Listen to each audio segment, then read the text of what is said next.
Assalamualaikum. Kami dari Pilas TV, TV PSS Darul Hikmah Sekolah Menengah Agama Setiu, Terengganu. Kami akan membentangkan hasil perbincangan dan kerjasama ahli kumpulan kami, iaitu produk Plastic Revolution. Kami telah mengenal pasti punca masalah yang berlaku di halaman sekolah dan koridor sekolah kami.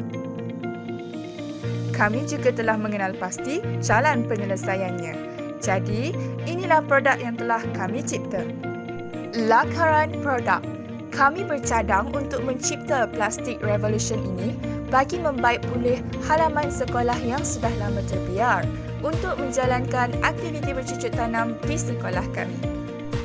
Antara bahan-bahan yang perlu digunakan ialah pertama, biji benih.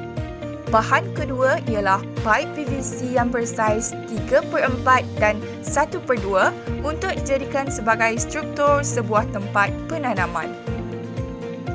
Bahan yang ketiga, botol plastik yang telah digitas semula agar dapat dijadikan sebagai pasu atau bekas untuk menanam tumbuhan. Bahan yang keempat, jaring peneduh. Jaring peneduh berfungsi untuk menghalang cahaya matahari secara berlebihan kepada tumbuhan. Bahan yang kelima iaitu bahan yang terakhir ialah tali zip plastik. Tali zip plastik berfungsi sebagai tempat penyambung antara botol plastik dan paip PVC.